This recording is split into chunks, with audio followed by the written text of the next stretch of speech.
Capítulo 11. Pornografía. De la distorsión a la educación. Contenido. 1. Las mujeres prefieren ver porno lésbico que gay. 2. El porno puede exacerbar algunos problemas, pero no generarlos. Es la 1 de la madrugada y estoy tomando un café con la actriz porno Sophie Evans en un bar al lado de la Sala Bagdad en Barcelona, en cuyo escenario la había visto desnudarse minutos antes. También había presenciado cómo una compañera suya ponía un preservativo a un chico del público para intentar hacerle una felación a su encogido miembro, y contemplando cómo una pareja de actores tenía sexo con toda la frialdad, sobreactuación y muestra de dominancia masculina característica del porno. Sophie es encantadora, sonriente y transmite una mirada inesperadamente cándida. Me asegura que su vida fuera de las cámaras es totalmente convencional, y hasta parece ruborizarse cuando le consulto si ella se excita física y o mentalmente al rodar escenas.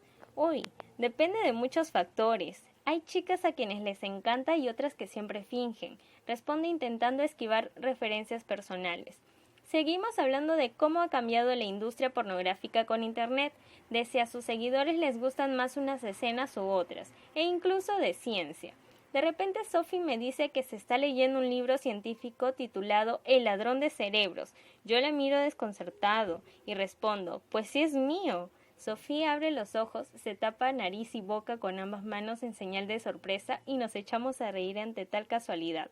No había relacionado mi nombre en las llamadas previas para concertar la entrevista.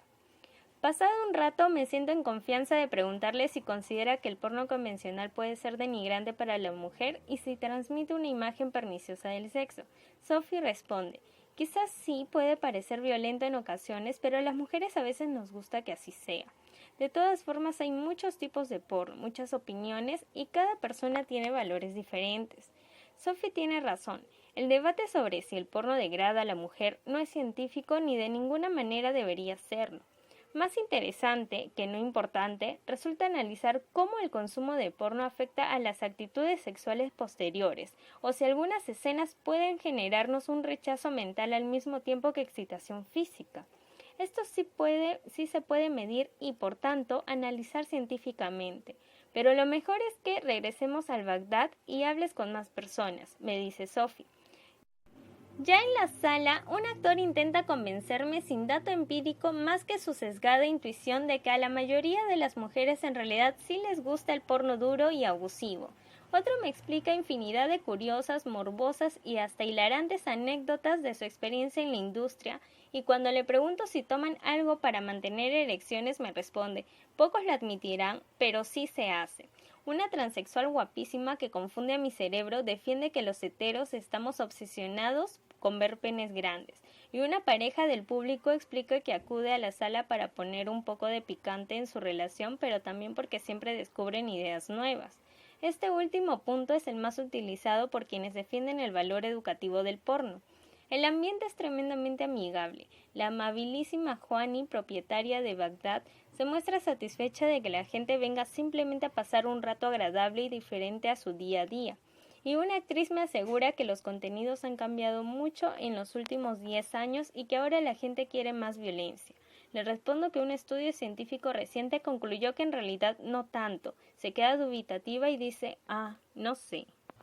Me ha resultado interesante conocer, no solo en la Sala Bagdad, gente de la industria pornográfica, fuera de las cámaras, tanto las del plató como las de aficionados, y de medios donde continúan representando su personaje, son personas más corrientes de lo que pensamos, y no lo digo yo, sino la ciencia. Un estudio publicado en noviembre de 2012 titulado Characteristics of Pornography Film Actors, Self-Report versus Perceptions, preguntó a 399 estudiantes de psicología cómo creían que era la personalidad de los actores y las actrices porno, su vida sexual fuera de las cámaras, relaciones de pareja, índice de abusos, etc., y contrastó sus respuestas con los datos aportados por 105 actores y 177 actrices porno del área de Los Ángeles.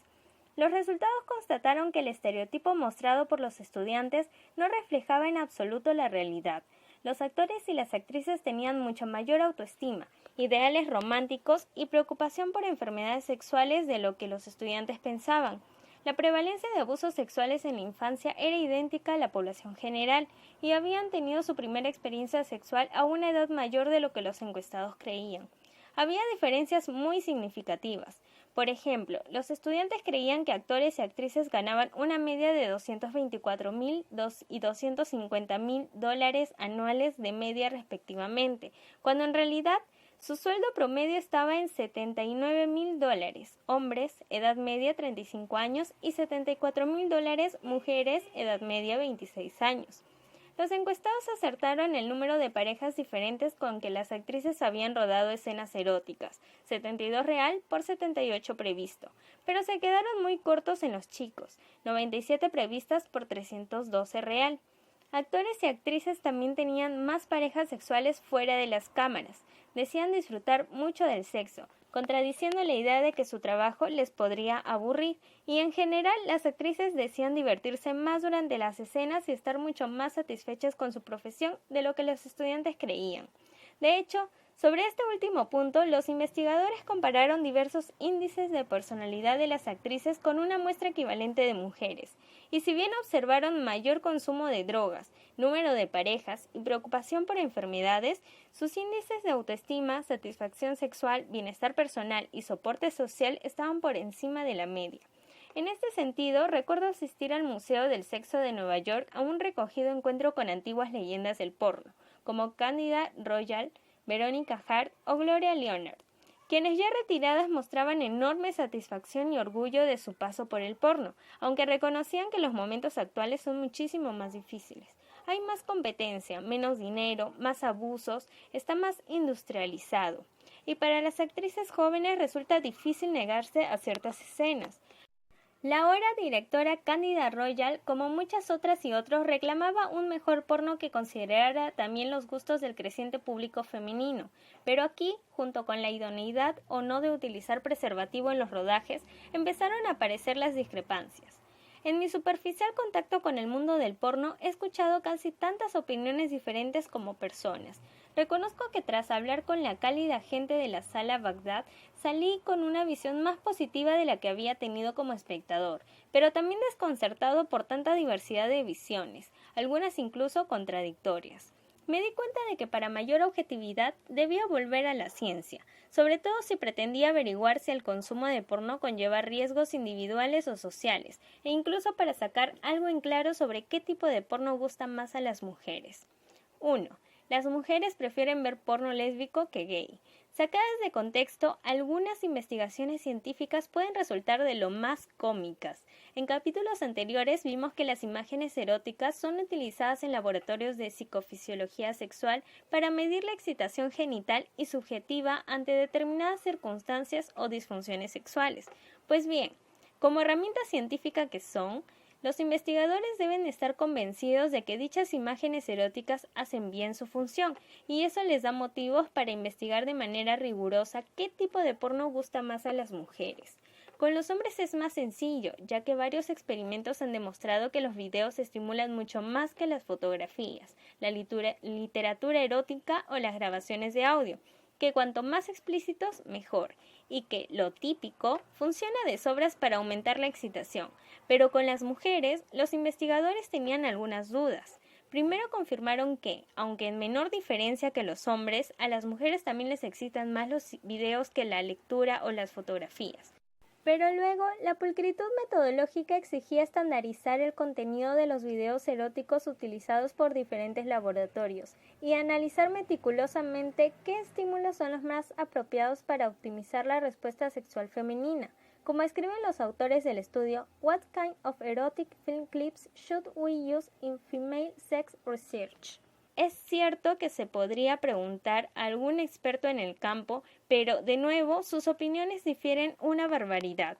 Una de las conversaciones más interesantes que tuve en la documentación para este libro fue con la activista y reconocida directora de porno femenino Tristan Taormino.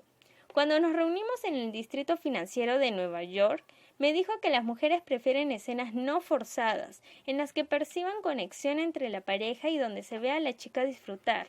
Las mujeres parecen contemplar más a la actriz y empatizar con ella que fijarse en los atributos masculinos, pero medio en broma me reconoció que hay muchas opiniones sobre el tema. La verdad es que ni yo lo tengo del todo claro, y ya me gustaría que se hiciera un estudio científico sobre ello. Se hizo.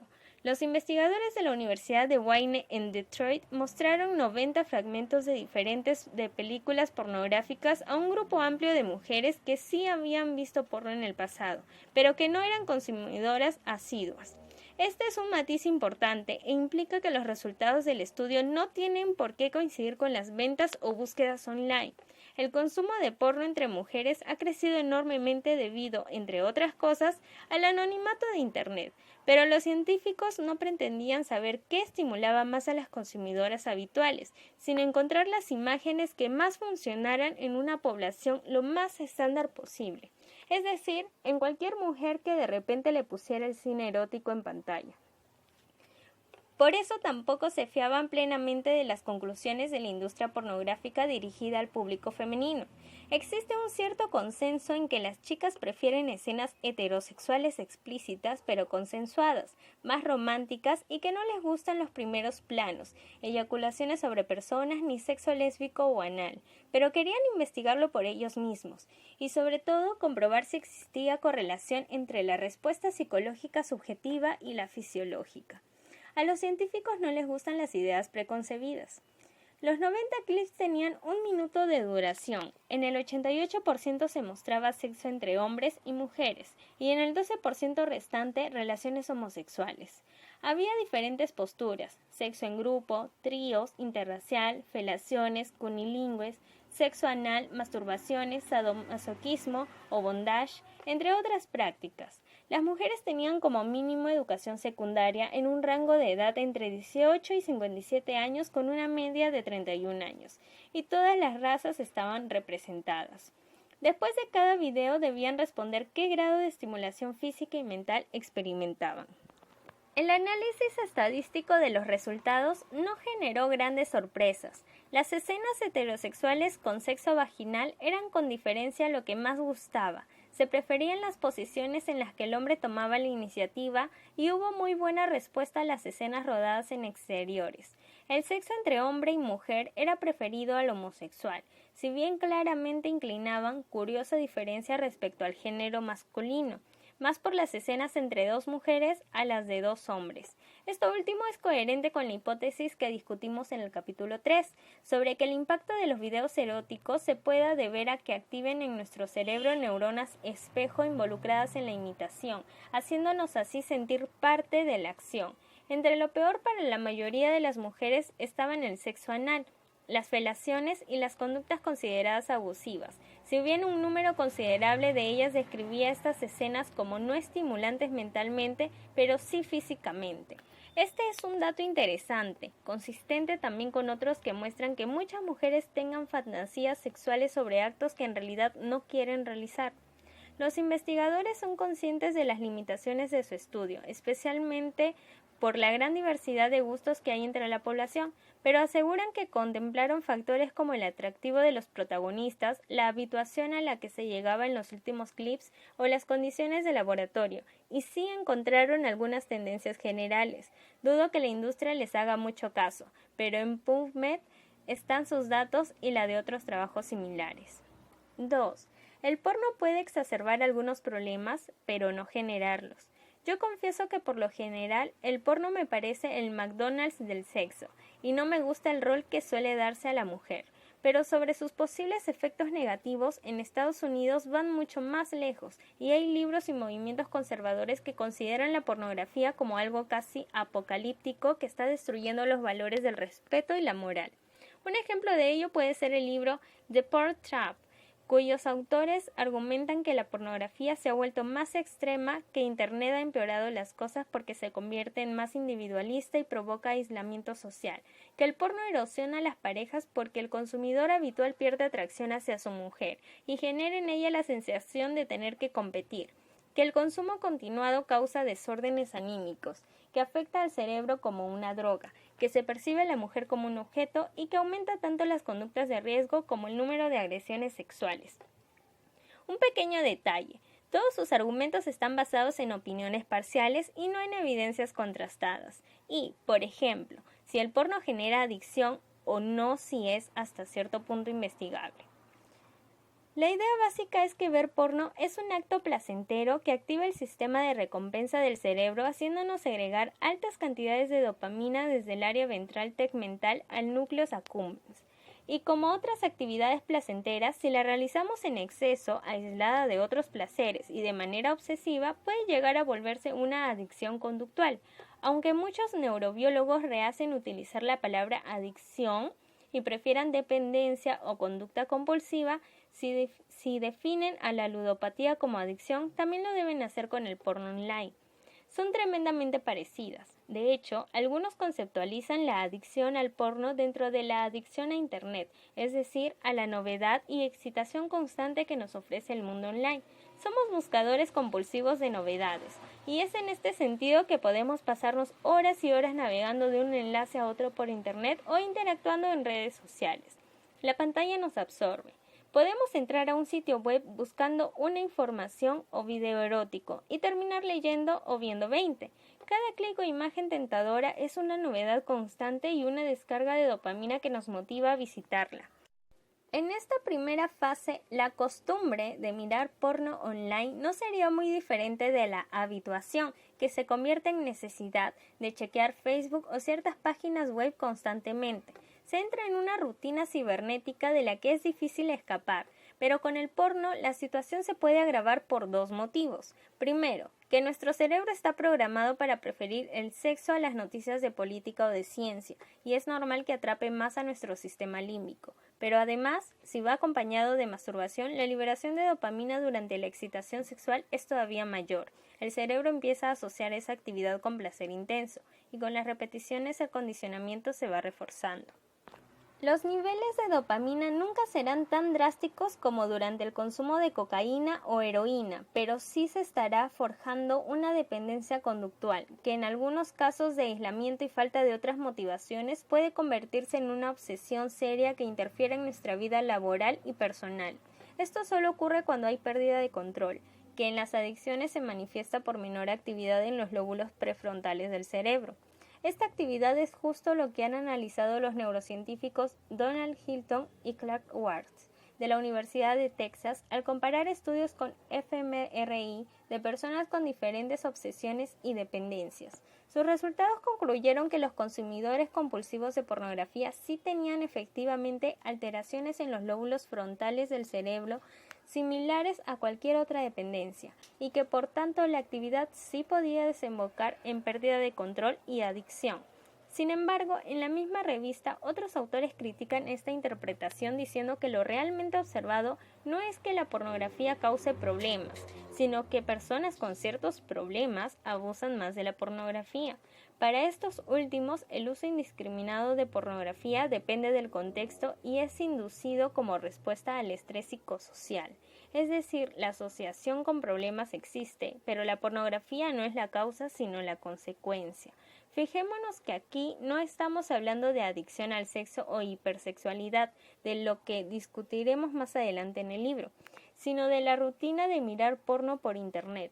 Una terapeuta me dijo que muchos de sus pacientes miran videos durante horas y horas, pero solo masturbándose puntualmente, que en realidad únicamente desarrollará un trastorno obsesivo en quien tenga una fuerte predisposición a ello y problemas psicosociológicos preexistentes.